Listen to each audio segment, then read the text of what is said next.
sou a Melissa, sou psicóloga e hoje eu estou aqui para conversar com vocês a respeito de um tema que muita gente tem dúvidas e pergunta o que significa essa expressão, criança ferida.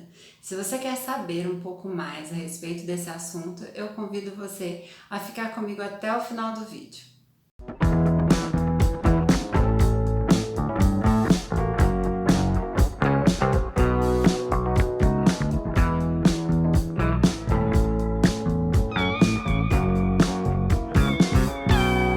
Mas antes da gente entrar nesse assunto, gostaria de saber se você já é inscrito no canal. Se ainda não é inscrito, eu espero que você se inscreva nesse momento. Se gostar dos conteúdos, não deixe de curtir, compartilhar com os amigos e comentar aqui embaixo as suas impressões a respeito desse tema, sugestões de outros vídeos. Eu vou adorar ler os comentários de vocês.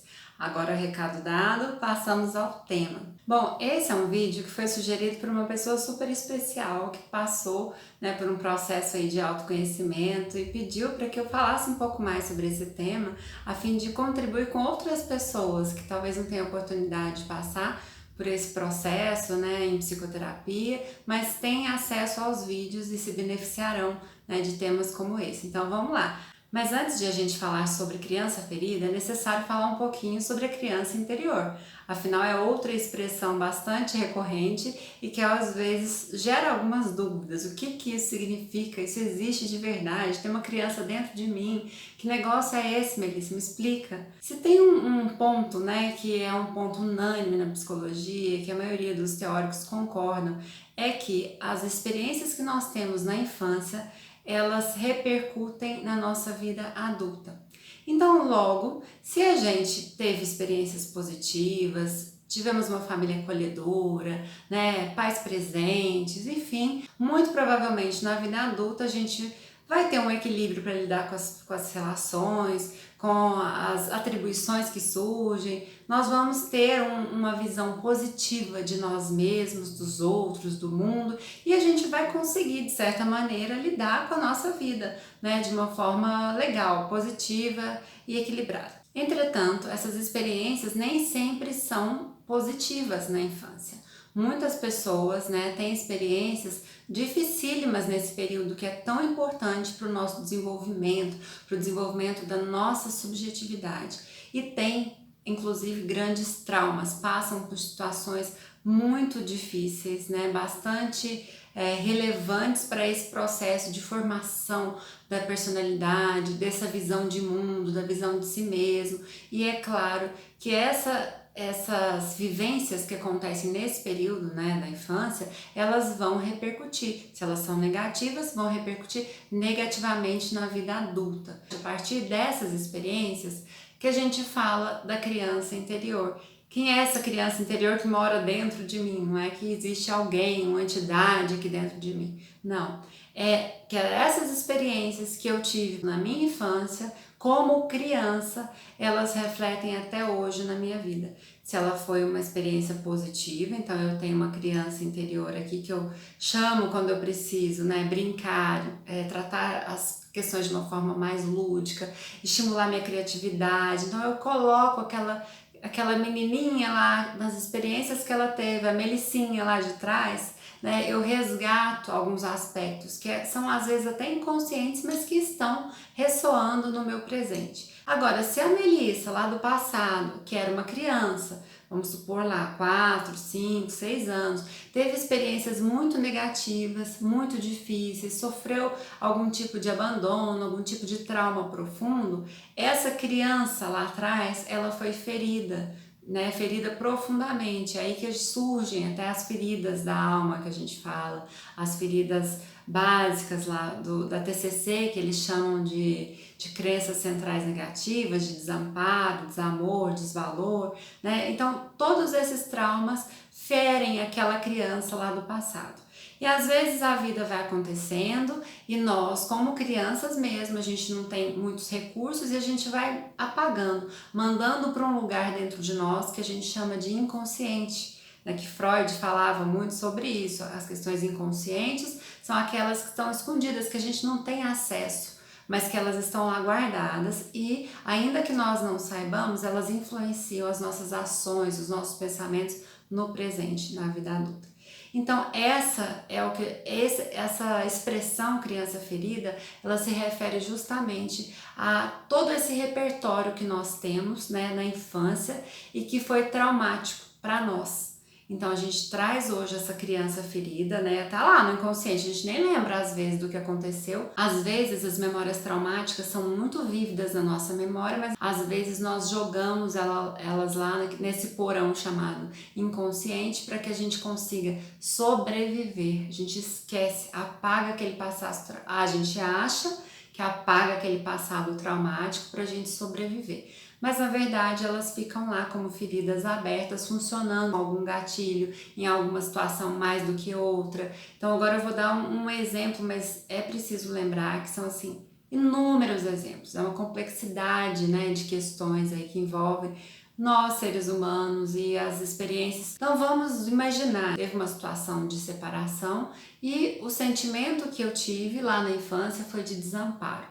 Ah, porque meu pai me abandonou, porque minha mãe me abandonou? Não, nada disso. Mas porque eu era muito criança, de repente eu entendi que eu ficaria desamparada sem os dois. Né? Isso tocou, isso marcou de alguma forma. E aí vamos pensar que eu, como criança lá, sei lá, 5, 6 anos, vamos imaginar que houve uma separação com 5, 6 anos. Eu sublimei aquilo, eu deixei pra lá, eu fingi, né, pra mim mesma que tava tudo certo, eu continuei tendo relacionamento com os meus pais, né, mesmo que separadamente, e fui vivendo a vida. Como que essa crença de desamparo pode me afetar agora na vida adulta, sem que eu tenha consciência que ela existe, que ela está lá como uma ferida ainda aberta, só que no meu inconsciente? Por exemplo, né, uma das questões mais comuns que podem acontecer em relação ao desamparo é que eu fique muito no controle, que eu seja uma pessoa extremamente controladora e tenha medo, né, de me relacionar com as pessoas. Então, se eu me relaciono, vamos pensar, uma relação amorosa. Se eu começo uma relação amorosa, logo eu quero estabelecer um monte de regras e eu fico vigilante o tempo todo, porque dentro de mim eu acho que o desamparo vai chegar de novo e que eu vou ser abandonada de certa forma, e isso vai ser muito doloroso. E para que eu não sinta de novo aquela dor que eu senti lá atrás, eu sempre estou na defensiva. Ou eu tenho muita dificuldade de me aprofundar, então tenho medo de relações mais sólidas, mais profundas, então eu evito. Ou se eu começo, eu topo, bom, vamos namorar? Vamos. Eu começo a ficar muito desconfiada de tudo, começo a tentar fazer com que o outro fique me informando o tempo todo sobre o que ele faz, sobre o que ele pensa, sobre os amigos que ele tem, com medo, né? Com medo, essa ferida age dessa forma. Vem um ciúme muito forte, por quê? Por que existe esse ciúme? Porque, eu sou ciumenta assim mesmo? Não. O ciúme tem uma base ali nele de insegurança profunda. É uma insegurança, são pessoas que têm uma insegurança muito forte, muito provavelmente em razão das experiências do passado. Então o ciúme tem esse componente da insegurança e da exclusão, justamente de se sentir excluído, né, desamparado. Então, para que isso não ocorra de novo, a pessoa tenta, né, criar mecanismos para que haja uma evitação desse processo. Então, assim, por que é legal a gente olhar para isso, né, para essa criança ferida? Porque muitas vezes a gente pensa assim, não, mas eu já superei tudo, imagina, eu nem sinto dor mais, eu não lembro de nada, eu já paguei minha infância, foi tudo feliz. Minha família é maravilhosa, minha família é amorosa, ótima, né? Apaguei. Só que a gente começa a ter certas atitudes, certos comportamentos na vida adulta que prejudicam as nossas relações familiares, amorosas, no trabalho, né? Com amizades. Então, assim, comecem a pensar sobre isso, né? Sobre essa criança ferida e o quanto nós precisamos olhar para essas questões para que a gente se liberte desses traumas do passado e possa viver a vida dessa maneira, de uma maneira mais leve, no presente e no futuro. E aí você deve estar se perguntando, então tá, já entendi, eu tenho uma criança ferida aqui, o que eu faço, né, para cicatrizar essa ferida dessa criança? Aí é que tá, o processo de autoconhecimento, ele leva a gente a fazer uma nova construção desse olhar para nós mesmos, para os outros, para o mundo. A gente entende e o processo é compreender profundamente que naquele momento enquanto crianças, de fato, nós não tínhamos recursos para sair daquele lugar, para, né, para olhar, para ressignificar nossos traumas, nossas dores. Muitas vezes, enquanto crianças, os adultos também não dão muito valor ao que a gente sofre, chora, fala, não, vamos lá, vai, por que você tá chorando? Engole choro. Na minha época tinha muito engole choro. Então, assim, é complicado, né, a gente ressignificar as coisas e entender o que tá passando dentro de nós enquanto crianças. Mas o legal disso tudo é que agora, como adultos, é possível olhar para esse passado de uma forma gentil, entendendo que não havia outra forma de ele acontecer, porque as pessoas envolvidas, vamos pensar, uma separação de pais, por exemplo, as pessoas envolvidas fizeram o que elas davam conta naquela época, fizeram tudo o que elas podiam, e aquilo era o máximo,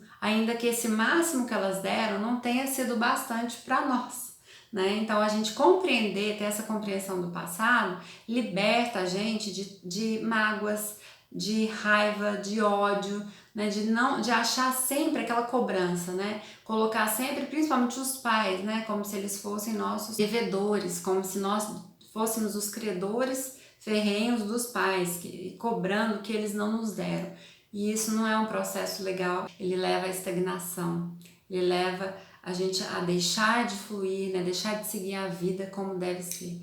E a melhor forma que a gente faz é olhar para o passado com gentileza, agradecer as experiências que aconteceram e compreender que não poderia ter sido de outra forma, porque as pessoas envolvidas estavam fazendo o melhor que elas davam conta naquele momento, mas que agora nós, como adultos, podemos olhar para nós de outra forma e ressignificar aquele episódio e começarmos uma nova história, né, de uma forma mais madura, de uma forma mais honesta conosco mesmo, de uma forma mais leve. A gente não precisa repetir os erros do passado, pelo contrário, a gente pode fazer diferente e ainda assim pertencer àquela família, compreender todos os mecanismos que aconteceram naquele momento passado, nos fortalecer com tudo isso e seguir nossa vida em frente, mais feliz, construindo relações mais saudáveis. Bom, sobre criança ferida, acho que é isso que eu gostaria de passar para vocês. Eu espero que tenha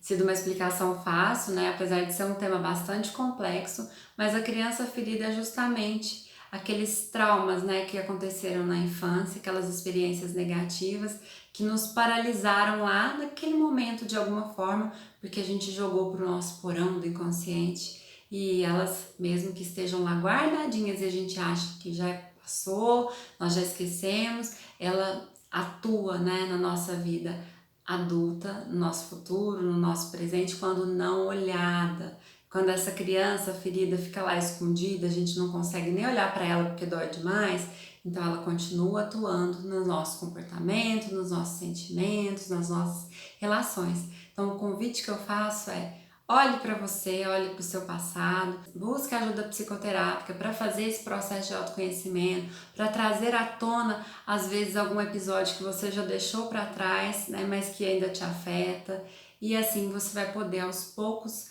retomar o seu presente de uma forma íntegra, né? Sem medo de olhar para esse passado, mas compreendendo o passado como algo importante e fez com que você se tornasse quem você é hoje, nesse momento, com todas as suas forças e capacidades e potências. Então é isso, eu espero que vocês tenham gostado. Eu aguardo vocês para os próximos vídeos. Obrigada por assistirem.